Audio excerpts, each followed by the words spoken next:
What is the best piece of advice you would give to a newly diagnosed patient?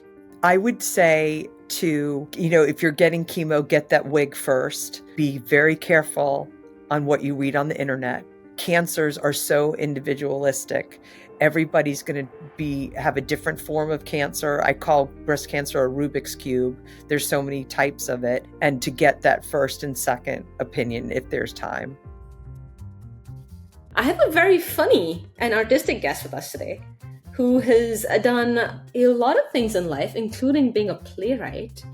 And we'll talk about that in a minute. But Valerie David, thank you for being a guest on our podcast. Yeah, thank you, Samira. I'm honored to be here. Thank you. Maybe we can start with the Pink Hulk. What is that? It's me. I am the Pink Hulk.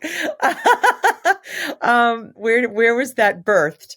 I am so grateful that I'm a 3-time cancer survivor. Samira, 26th year. You and I know you had breast cancer as well, and we were diagnosed the same age right after those birthdays. So I first was diagnosed with non-Hodgkin's lymphoma, stage 3, and then 14 years later, stage 2 breast cancer, and then not long after, 4 years later, stage 4 metastatic breast cancer that spread to the bones. And I currently have no evidence of disease. So the Pink Hulk is about empowerment, and it's about taking charge and living life on your terms. So the interesting part about the Pink Hulk, it's a one-woman show, Pink Hulk, One Woman's Journey to Find the Superhero Within, which is us finding our superheroes to not just battle cancer, but anything in life. So the interesting thing that happened was when I started the Pink Hulk, I was a 2-time cancer survivor. I'm in my 8th year. And so 2 years into doing it as a 2-time cancer survivor, the day that I was performing the show in Portland, Oregon, I had some biopsies, and it came back that I had stage 4 cancer the morning of the show starting that evening. And the other thing about is the empowerment is that I think that I love doing the Pink Hulk to help other people, to inspire other people. But the irony is that the Pink Hulk, my own show, helped me through my 3rd battle. And so it was something so important to me and even when I was diagnosed with stage 4, I didn't know what was happening. I didn't know if I was going to survive this. I was still performing even when I was still with stage 4 with disease. So it was a show that I've done over 60 engagements all over the world, all over the country, 25 different cities and 4 different countries. But that's not what the Pink Hulk is about. The Pink Hulk, I'm just happy to be able to go to these places because, especially in Europe, it's cancer is a universal language, right? Everybody is touched by it in some way. Either they've had it, such as ourselves, or they're caregivers, or they know somebody. So it's a show that walks you through a lot of humor as well. It doesn't sugarcoat cancer as well. I'm going to be actually performing the show next month in San Francisco and premiering it there. Yes, yes. So I'm very excited. So the Pink Hulk came out of saying to myself, I have a story to tell. And especially since the first go round of the Pink Hulk, I had lymphoma and breast cancer, which covers both men and women, though we know that men get breast cancer as well. But I felt like as a 2-time survivor, I had something to say. And it was all about, like, for instance, when I got it a 3rd time, I called my doctor, and this is in the show, and I said, I have these chest pains again. I have cancer again. And they're like, no, no, no, you don't. I go, yes, I do.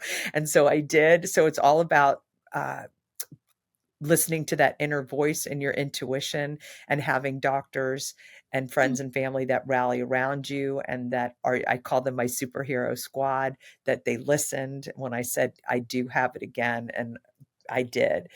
So, and I also, in the show, I also say that I had been working on this drugs ad campaign as a copy editor. In between gigs, I do copy editing and at a medical ad agency. And 8 months before I was diagnosed with metastatic breast cancer, I was working on a new metastatic breast cancer drug, and I was like, "Oh, wow, that seems like a great drug, for somebody, but I don't have stage 4, but boy, this looks like a great drug." And then 8 months later, I asked my doctor, "I actually wanted to know if I can try this medication instead of the one she prescribed me," and she said, "Anything you want." And it was the medication that ended up having me be with no evidence of disease, and that's been since, now, wow, since 2019. Wow. So I'm in my 6th year. So that's the message of the Pink Hulk, is to be your own best patient advocate, as well as finding those people around you who are also your best cheerleaders and advocate. Because it wasn't easy to find out you had cancer the first time. It wasn't easier to find the second time, and it wasn't the easiest to find it the third time. But I am very grateful, and I want to give people a message of hope that even in the most dire circumstances, never give up hope. You said listening to your inner voice and trusting your intuition. So, my question to you is, as a three-time survivor, I imagine that there is intuition that cancers come back, and then there is anxiety or fear of recurrence. How do you Yes. tell the difference? That's a great question. I think that, since I've been dealing with this for 26 years and I go to the doctor every 6 weeks for the rest of my life, I'm on anti estrogen blockers now Mm. for the rest of my life. It's a choice. What is my choice? Is my choice going to live in fear every single day?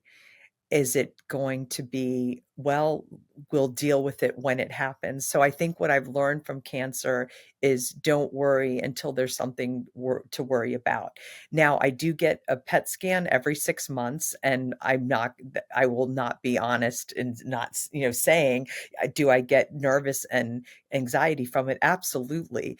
But it's how to deal with that Mhm. and how to function with that, because I'm going to be dealing with this my whole life, the rest of my life. So I can't have it cripple me every time I go to the doctor or every time I have a checkup. So what I do to help myself is, in the PET scan, you can't really move, you can't really do anything. You kind of have to just sit there until they're ready for you, and you're taking the liquid medication. You're drinking a cocktail for the 40 minutes. Delicious. Yeah, oh, it is delicious. Not, but I listen to music. I try to, because you can listen to music, you can find some soothing ways. I meditate every day. And my father, though he's no longer with us, I had recorded our family history. And that's another reason why I credit my family for being a survivor, because they're survivors of many things. And there's a passage that of the interview where my dad talks about meeting my mom for the first time, like love at first sight, like va-voom, va-voom, like Roger Rabbit, the eyes, like, and so it's such a funny story. And he's so cute. And he's like, she was a beautiful girl. So I actually listened to that portion of the interview. I have it recorded on my phone because his voice is very soothing to me. And while I'm waiting for the test, it's like he's with me. And it's a really beautiful thing, and it's very funny, that he's talking about my mom, and how he met her. Valerie, can I see you said something in your response here, which is don't worry until you have something to be worried about. So, Yes, so, so my specific question is the following, right? Because when I so to have something to be worried about, meaning that you have a definitive diagnosis of some sort, or like right, that right, came back with some sort of indication, right? right. Um, but then you also, as survivors, have this. I don't know, a new pain in my leg. My chest hurts. My Oh, arm hurts. I have a headache that has not gone away. mhm. How do you how do you listen to your inner voice that cancer is back versus is just a headache? That's an amazing question, and we're gonna put this in real time. Okay, all right. So, real time. So, I have a pain in my neck, and I have had it for a little while, and this is what I wanna tell people that are listening to this. The minute you feel something is not right, go to your doctor and get it checked. So, interestingly enough, I do have a pain in my neck, and, it's funny because I actually this has all happened today. I said, I'm going to reach out to my oncologist. And I said, I have a pain. And I said to her in the email, I'm not going to get worried until I have something to worry about. I'm not, it's like, don't worry, I'm not going to get stressed about this. But I have a PET scan coming up. So PET scans go from base of skull to mid thigh. So I said, I want to just make sure that this neck part will be captured. She emailed me right back. Absolutely, it will be.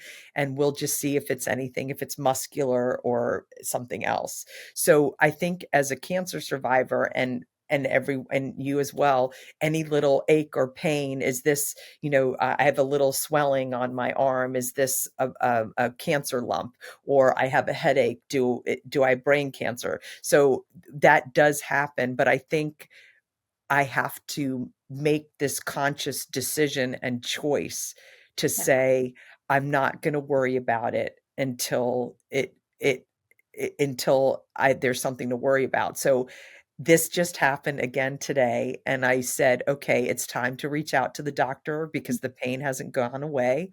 And I just want to make sure it's not muscular, like, from me trying to lift weights improperly at the gym. I did in college drop a 25-pound weight on my foot and Ow. broke it. Yeah. So my history of being at the gym has also caused a lot of hospital visits. So because I'm klutzy. So my first instinct is probably snapped my head, too quick during an aerobic move. But because of my history, I have to check it. And I think the other message I want to also say, Samira, because you brought this up, which is such a great thing. The second time I had cancer, I found the lump, Hmm. and I was getting new insurance that was going to kick in. And this is in the show as well. I mentioned 3 months later. So Oh, I wanted to wait. I wanted to wait to make sure if anything happened, I would have the proper insurance rather than this one that I had. And I was at tea with my friend, and she also had breast cancer and lymphoma. And this was the first breast cancer. And she literally was like, "Are you out of your mind? You're going to wait." And so that very day, after we had tea, I had contacted one of my doctors, and they said, come in right away. And it was stage 2 breast cancer, but and fast growing. And could you imagine if I had waited 3 months? And I may not be talking to you right now. So I think that I was choosing finances over my own health, and I won't ever do that again. So I think the irony is that I did have a not a great feeling about it. So it's like I kind of suppressed the intuition because I was afraid about changing insurance mid doing this, getting how big tested. was the lump? How big? It was 2.3 centimeters. Oh, wow, and you could I could feel it. feel it. Yeah, I could feel it. Feel the 2.3 centimeters. Yeah, it was at the surface. It was lobular, which was interesting because ductile is more of a contained, and mine was like a spider web lobular. However, my lobular presented ductal, and I was able to feel it. Like it was very close to the Wow. surface, and it was under my armpit. So I felt it, which was kind of unusual to have felt it. And so I could feel the 2.3 centimeters. And the other thing that I also wanted to talk about as well, which is really important, is that the day before I was getting a mammogram because of getting this lump. I was offered a 3D mammogram out of the blue because of my cancer history. And the day before, and again, I said, all right, how much is this going to cost? Right. And it was only an extra $93. And I said, I don't care. That's bill me $93. I will do it. And it turns out, Samira, that if I hadn't of gotten the 3D mammogram, the lump wouldn't have showed up, because they did a side by side and they said it didn't show up on the regular mammogram. It showed up on the 3D. I do feel I have angels watching over me, because I, like, literally the day before, they're like, "Oh, you're eligible for a study for a 3D mammogram," and it showed up. So it's also having the right doctors, being in the right facility, getting second opinions. Oh, please, that I was getting second and third and fourth opinions, because I was like, after lymphoma, I was like, I do not want chemo again. And I wanted a doctor to say, you don't have to have it, but they're like, yeah, you do. So I think that's important, to also get second opinions. And I actually got four opinions then. And then I followed, what was supposed to be. And that's why I'm here today, because I wanted to be my own advocate and make sure that I was fully understanding what the next steps were, and I knew what to expect. And the other thing that's important with chemo, and I know they have the cold caps now where they try to preserve your hair, but I think what helped me the second time I had cancer versus the first time was that I got the wig before my hair fell out, and I was ready. The wig was ready to go. It was less traumatic the second time around, because I had the wig in place, and then I got a second cool wig as well. And so I think that's really important, to try to lessen the shock and lessen, what we're going to go through, putting on our helmets to fight, getting ready for the fight as best we can before the fight begins. Yeah. What was it about the second time that got you to want to tell your story? That's such a great question. I think because they were two different cancers. Because, when I got lymphoma, and it's the most curable, what I had was the most curable cancer. I checked that box, like, okay, cancer done. I've dyed my hair different colors. I've lost weight, I've gained weight, had cancer, we're done. Like I've gone to Europe, I've those are my goals, we're done. And then this time I was like, what? Like I wasn't upset as I was angry. Like, I was mad. I was like, I already had cancer with lymphoma, and now you're telling me I have cancer again with breast cancer. And it was so interesting, the reaction, even from my family. Like, my mom and dad, we were devastated the first time. And then the second time, my mom goes, I'm really angry about this. And it was like, it wasn't the, oh no, it was more like, again. And then my mom's like, and dad were like, well, we're just going to have to roll up our sleeves and do this again. And then we're like, yep. And so, and then the third time, gosh, wow, what was my reaction? Well, I already knew. So it was different. So, I I found the lump the second time, and the first time I was completely blindsided. I was like, "Oh," like, I remember the doctor was like, "You need a CAT scan." And I'm like, "Oh, I guess to show that there's nothing there." But it was, "You're getting a CAT scan because there is something there." I was very naive. And then the second time I found the lump, but was still shocked because I was secretly hoping it was okay. And then the third time I was like, yeah, I have cancer. So it was like, yeah, I could have told you. I knew this. So it's such three different reactions to it.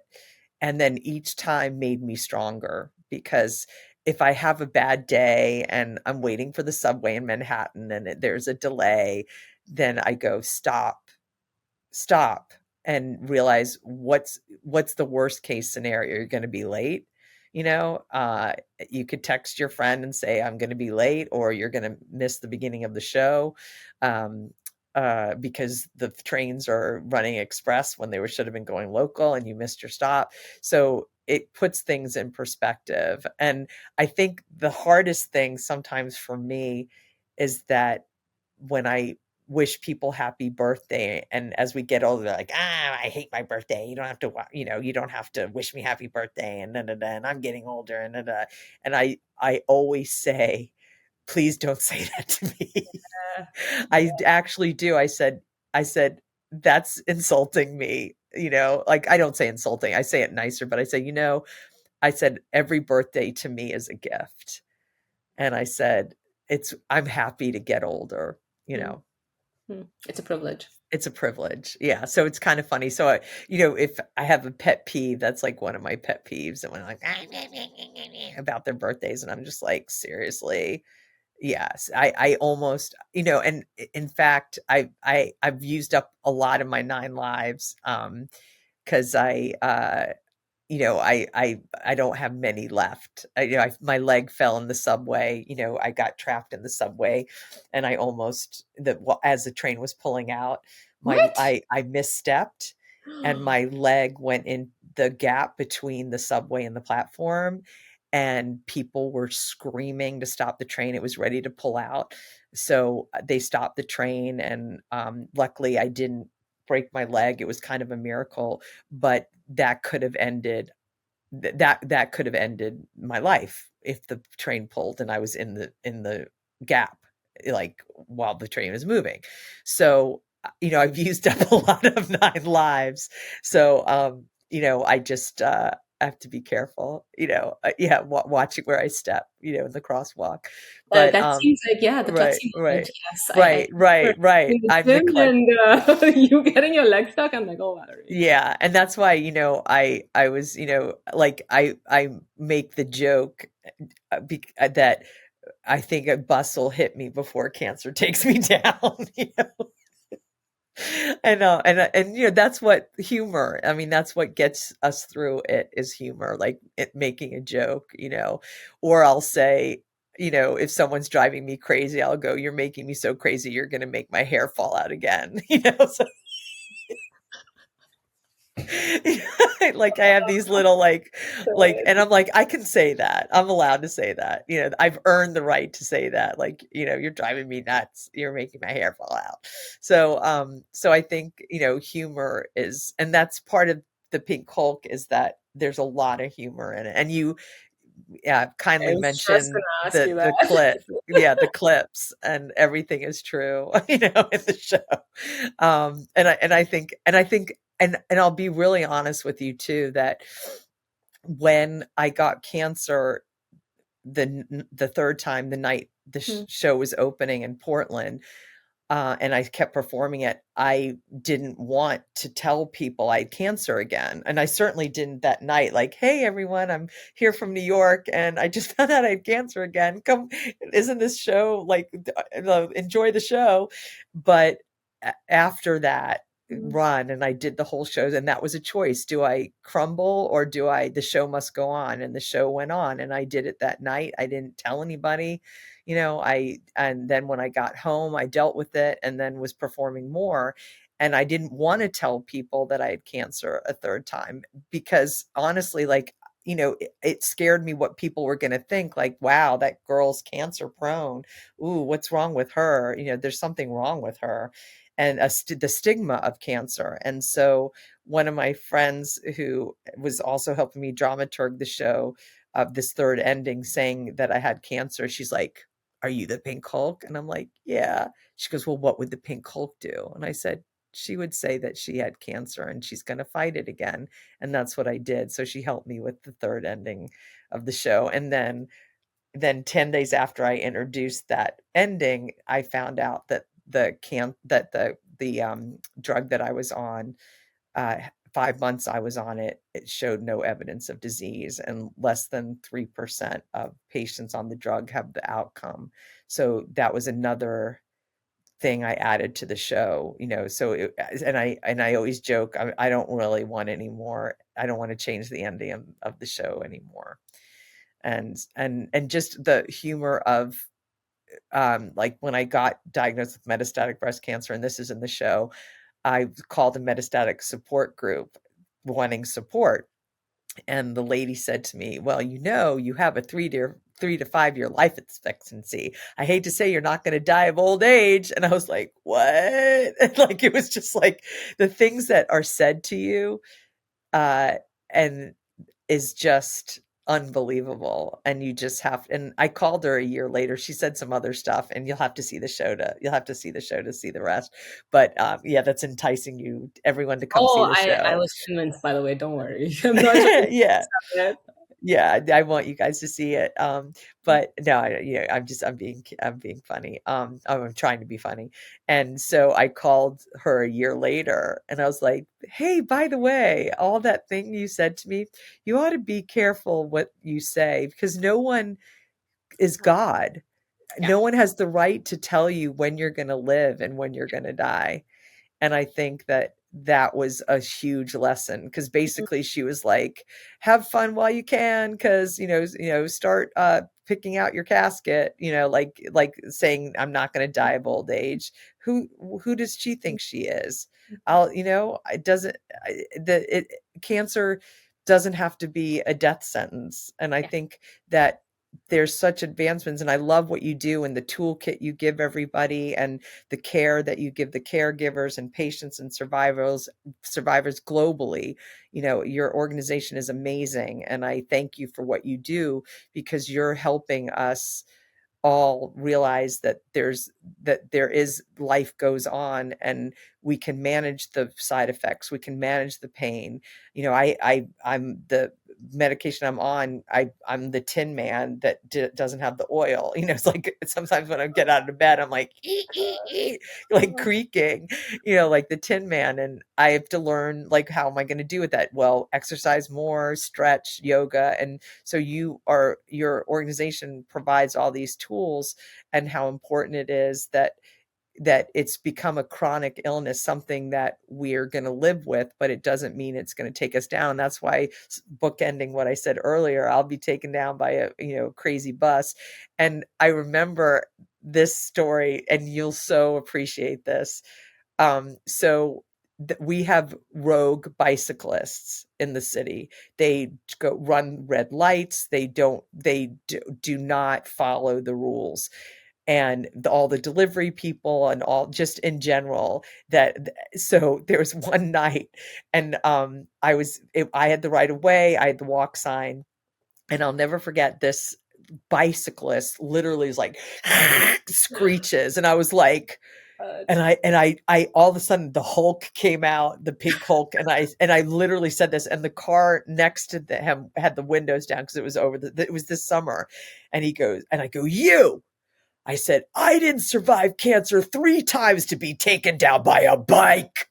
I go, watch it. And he was like, ma'am, sorry, ma'am, I'm so sorry. And the car next to him was laughing, but it was like this demon from my gut was like, how I'm like not gonna get killed because you ran a red light. Like, it was like, and literally his face was like, wow. Like, I don't know where that came from, but it was like every rage of like, I went through 8 months of treatment. I've been a survivor for 26 years now, and you're gonna run me over because you ran a red light. I'm like, no, not happening.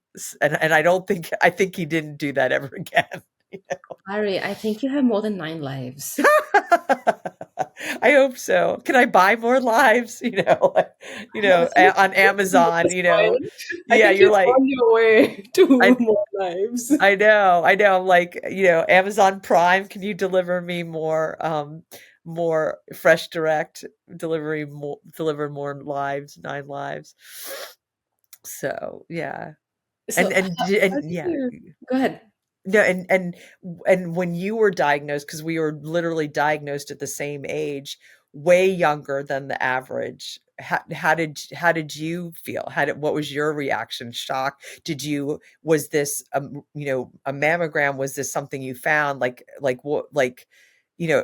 It was literally right after our birthdays. Yeah, right Happy after. birthday! Oh, thank you. Right? I know. Yeah. I Right. really, honestly, the couple of things you said that like really resonate because uh, I found the love myself, and I had just started a new job like the same week, and I found the lump.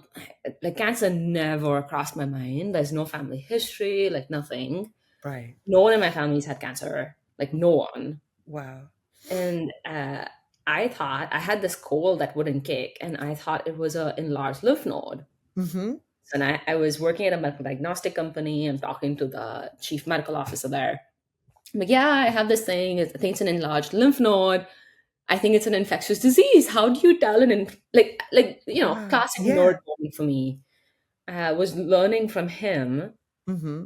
And at the same time, I'd gone to the PCP for like a pain in my leg. And the PCP freaks out at the leg pain, looks at the lump. It's like, yeah, no, this is nothing. Did you think at first they were related, the pain in the leg and the lump, or just Nothing. nothing? Yeah. The lump was in my armpit too, so it wasn't even in my Oh, breast. So it was in my me armpit. So right side, right, right side, right side for me. right side Right under side. my armpit. Yep. And Wow. I was like, can't be. I mean, breast cancer never occurred to me because I was like, it's not in my Yeah. breast. It's in my armpit. Yeah. Right. Like, yeah, yeah. But I didn't realize. I Goes, learned your breast tissue goes to almost to your back. yeah. It's Yeah. crazy, right? Yeah. I didn't Totally crazy. I found it dismissed by the PCP, who freaks Wow. out about the leg pain, puts in an urgent ultrasound for the leg pain, and puts in the order for the armpit because he was like, well, maybe if you're going for the ultrasound, go for it and you can add it in. So he kind of like dismissed it. And in parallel, I was talking to the chief medical officer who was like, you should get a mammogram. And I'm like, wait, what? So he's like, if you need an oncologist, call me. Wow. And I had new job, went Yep. in second mammogram, so they called me in twice. And the radiologist is looking at it being like, I need to do a biopsy. But I had this chief medical officer who was like, call me if you think it's cancer. So by now I had Yeah. like, I'm like, okay, the odds are it's going to be cancerous. But I was like, I can't do it with this institution. And I had new jobs and new insurance. So I was like asking the radiologist, how much will it cost? Like literally lying over Right. there, bare Yep. chested, and the radiologist looking at me as I've lost my mind. She goes, Yeah. I am telling you, you need a biopsy right now. And I was like, okay, I'm asking you what it's going to cost. And Right. the Right. Yeah. You're radiologist, like, okay, but what's it going to cost? yeah, Yeah. because I mean, you're 30. Like it just, and I had worked in oncology, right? So I had these like horror stories about cancer bankrupting families and like Oh, the yeah. insane. So I'm walking in with this expectation that like it's gonna basically break me financially. So I decline the biopsy, call the chief medical officer, who then puts in he calls a friend who's an oncologist who gets me set up at an academic medical center. Hmm. And the oncologist calls me and I describe everything and he goes, okay, all right, like you can come in, let's have you transition to the new insurance, which is a couple of weeks. It's fine, don't worry. It'll be okay. Let's have you get set up and then come in and meet me in person.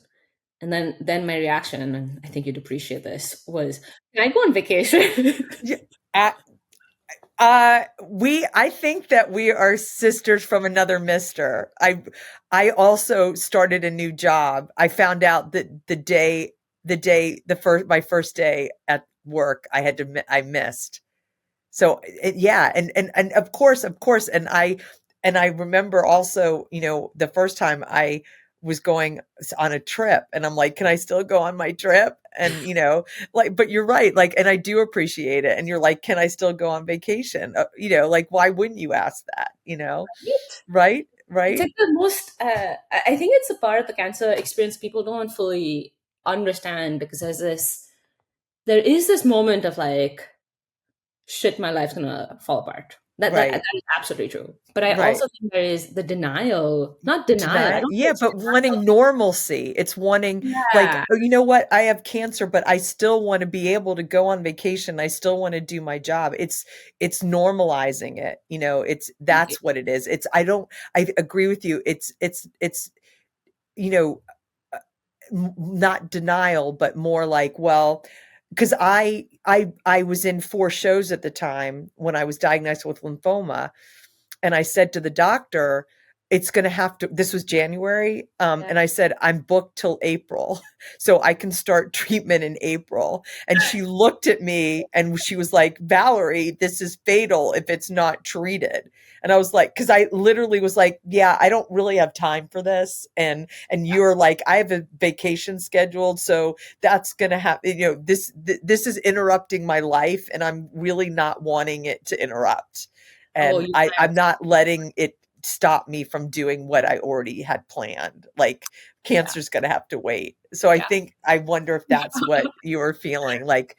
Well, I have a vacation, and, I started this new job. And so I can wait it like for 3 or 4 months till, I'm getting more acclimated with my job, and then I can get treatment.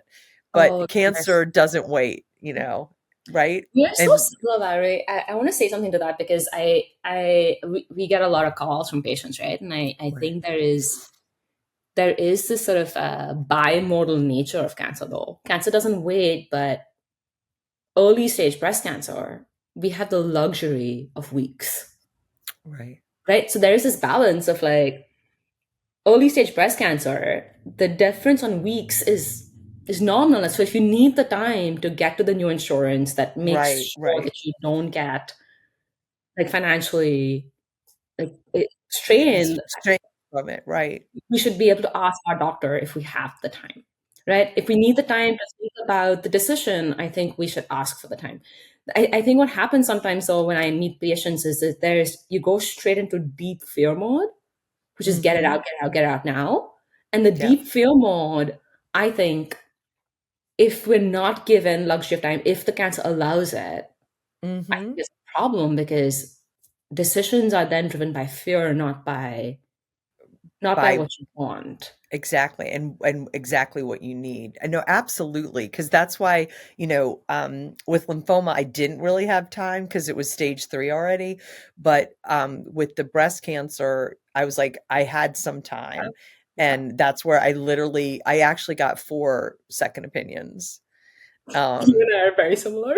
Yeah, very, yeah, it's like, so, but, the first time, no, and then the third time, it's like, well, it's out of the gate, so you're not gonna get chemo, you're not gonna get radiation anymore. It has to be treated differently, stage 4, because it Yep. went, the horse went out of the gate, so it left the mothership, right?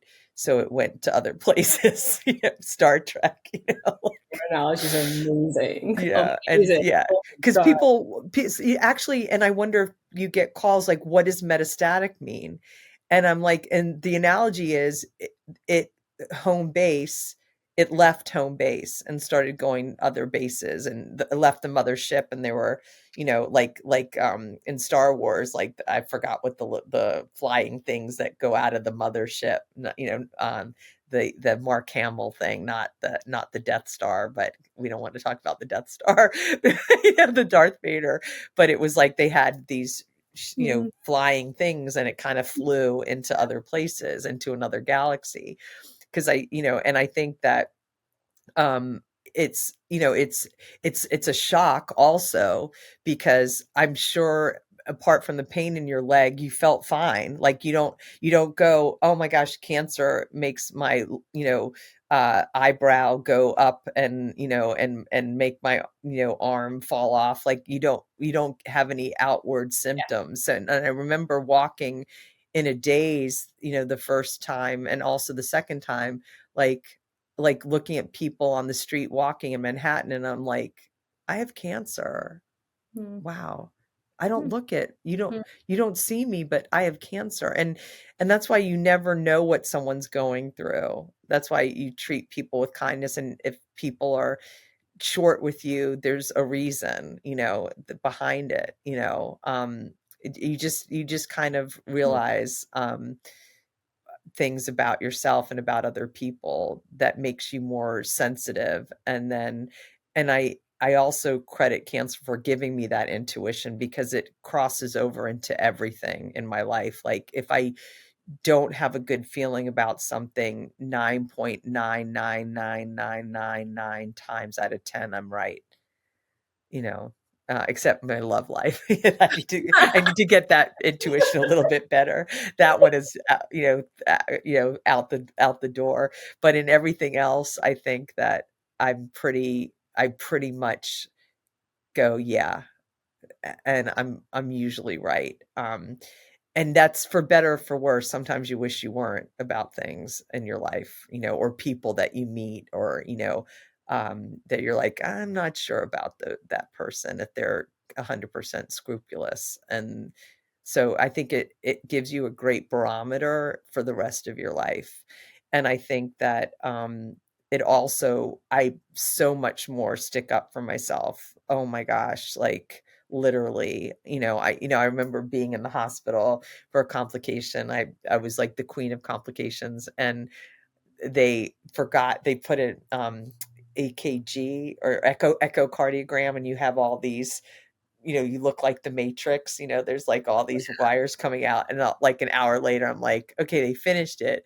And like I called, I was like, the nurse, I'm like, is someone going to take these out off of me? Like just little things like that. Or, even when I was under chemo, the lymphoma, it was a 9 centimeter tumor in my chest. So when it started breaking up, I started getting a lot of chest pain, and I was in the hospital. And one of the fellows, doctors in training, said, "Oh, here's 2,400 milligrams of ibuprofen for you to take for the pain." And I go, "Wait a minute. When you're on chemo, you're not supposed to have ibuprofen." So I remember this, that my doctor, the one that was like, "Valerie, this is fatal if it's not treated," when I was like, I have to wait 4 months, I gave her the slip of paper, and I said, this doctor in training wanted me to take this. And her eyes bulged out, and she literally ripped up the paper in front of me, and I never saw that person again. But it's also being, and the serious side of it is, if I had taken it, what would have happened? And I remember it being where I was, like taking notes, when you go with someone, try to have someone come with you and help you take notes, and just be cognizant. I don't know if you had this, where we weren't allowed to have salads at restaurants because you didn't know if it was clean Yes. enough. Yes. Our immune system was shot.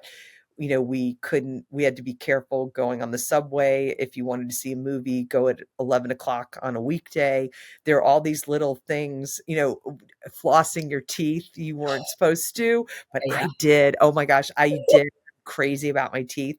And I remember I would floss, and my mom saw floss in the trash can, and she started yelling at me, and she's like, "You could cause the bleeding." So then I started wrapping it in toilet paper so she didn't see that I flossed. So, like little things like that. Like I was like, I want to floss my teeth. But all these little things that you have to be so careful about, and then and I remember, was it, you couldn't have sushi even, Oh yeah. yeah, Yeah. because of raw fish and not being cooked. And so there was like all these little things that you don't realize, that you have to be really careful. And just not being around people with a cold. Like, I remember friends like, I really want to come visit you. I have a little bit of a sniffle. I'm like, stay away from me, So you're like the boy, there's that movie Boy in the Plastic Bubble. Yeah. Uh, with John Travolta, where he had to be in a bubble and not be around any germs or anything. And, I've had friends that had stem cell transplants, and they're literally, the Oh, people getting the trash can out of their, dumping the trash out of their trash can has to be in a hazmat suit practically to go into the room. So there's all these things that um, yeah. you have to know, that you just have to be your own best advocate, right? You have to be your own best advocate, and and have people advocate for you as well. Larry, you and I can talk for hours, I and know, I know, I we are know. almost at time, so I'm Oh going no, oh to no. transition Oh my to goodness. rapid fire. You ready? Yes, Rapid fire. rapid fire. I'm going to give you Okay. 4 or 5 questions, pretty quick, short answers, because we often clip it up for people who want to listen to us and pick your flavor of social channel. Okay, you ready? Yes. Okay. What is the best piece of advice you would give to a newly diagnosed patient? I would say to, um, if you're getting chemo, get that wig first. I would be very careful on what you read on the internet. Stop Googling everything, because and cancers are so individualistic. Everybody's going to have a different form of cancer. I call breast cancer a Rubik's cube. There's so many types of it. And then you don't know if you're going to get that reaction. You don't know if you're going to get the adverse side effects. So be careful with what you read, and to get that first and second opinion if there's time. Awesome. What is the best piece of advice you would give to a newly diagnosed second time cancer patient? Second time. Also, I would say, don't be afraid to ask for help. I think that that's really important. There's this shame of, I need to be strong enough and I'm tough enough, and I still get counseling, for cancer. I still get counseling, and I have no shame in that. That you have to ask for help, and also um, ask, like, friends want to help, and they'll say, oh, what could I do for you, or I don't know what to do. Tell them. I had friends coming over, doing laundry, bringing meals over, coming with me to radiation. I had always had someone at radiation, like, sign up and come with me to radiation. So I think to people want to help, and you're not a burden. What is the best piece of advice you'd give to a newly diagnosed third time cancer patient? Um, Say the best advice: you did it once, you did it twice, you can do it again. And I think that's really important, because I had to walk the walk and talk the talk myself. Okay. Because yeah, you have to say, this isn't the end. I just have to do it again, whatever it takes. Okay. Last two for you. Uh, what is the name of your show and where can someone watch it? Thank you. It's called The Pink Hulk: One Woman's Journey to Find the Superhero Within. You can go on my website, pinkhulkplay.com. And you can also email me from there as well. And I'm on social media, Valerie David _ Pink Hulk Play. And the website's a good thing to find, and with all the upcoming shows. And if you'd like to book my show and talk to me about it, I'd be happy to bring it to where you live. And that's what I'm doing. I'm going to be in San Francisco next month with the show, Awesome. performing the show. Thank you so much for Thank being a guest, you. Valerie. It has been so much fun. Oh, it's been so fun. I'm so honored. And I want to thank Julie and Molly as well, for connecting us. I feel like I've already known you. Like, I just feel like, Samira, what's up? What's going on? What's up? So I want to thank you. And you're such an inspiration. And and I've listened to the podcast. You're amazing. And I'm honored to be in your company and part of your series. And so I thank you so much. It's an Valerie, honor. you are too kind and very funny, and I cannot wait to watch your show live. Oh, thank you. Thank you. And thank you everyone for listening, and good health, and just, I think, just,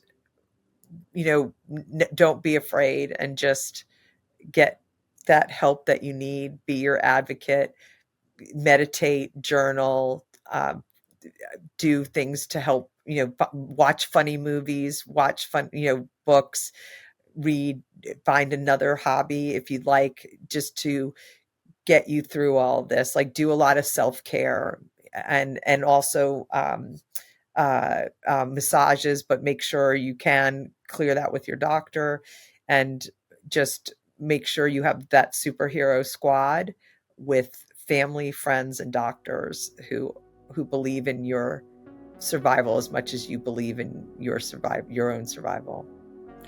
Thank you so much, Valerie. Thank you. This podcast, show notes, and newsletter is for general informational purposes only and does not constitute the practice of medicine, nursing, or other professional healthcare services, including the giving of medical advice, and no doctor-patient relationship is formed. The use of information on this podcast or any materials linked from this blog is at the user's own risk. The opinions of the speakers are their own and do not represent the opinions of organizations they're affiliated with, nor do they reflect the opinions of Mantacares Inc. or Mantacares' sponsors.